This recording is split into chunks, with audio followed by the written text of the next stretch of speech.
One thing is certain is that the university now realize it's not really a good thing to be conservative. It's time for the university to be progressive. Yeah. So one something is certain here.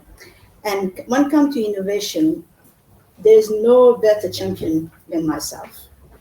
And I always think if you want to innovate something, you have to start by example. So that is something, it's up there for everyone.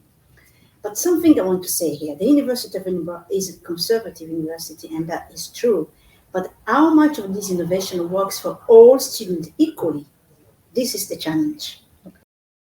Before, architecture used to refer to its own space, which was a fairly static space where things just happened.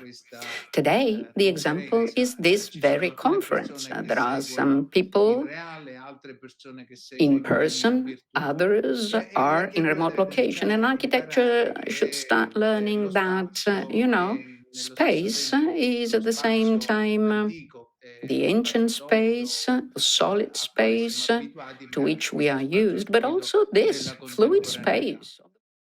The question shouldn't be, do you want to be a doctor or an architect, but rather, for example, what part of the city do you want to regenerate in 20 years' time? Probably they don't have the answer, but they should reason by challenges. The goal is not a job, but a good challenge that gives satisfaction and helps the world. So that challenge requires more competencies.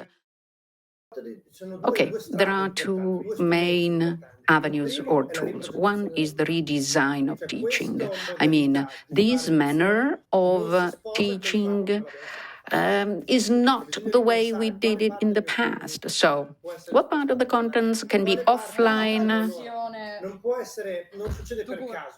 It's not accidental, it's intentional by redesigning the contents.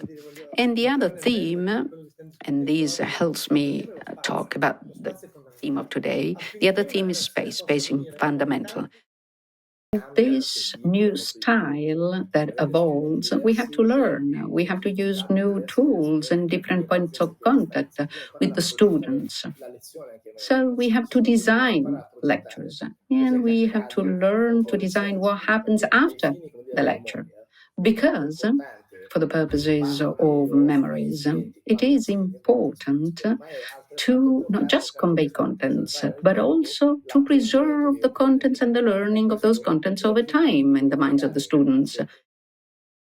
At times, this maybe is done thanks to colleagues or classmates or a book, not necessarily through a professor. So, in designing spaces, the effort we have to do in the physical and digital space is to give room for stumbling. It is more important that the professor becomes a facilitator rather than looking for a new level of education and new mass of knowledge to be transferred. What is more important instead is to understand how now a teacher, and I'm simplifying, but the teacher is like Verrocchio that has to allow Leonardo da Vinci to be able fully express his potential.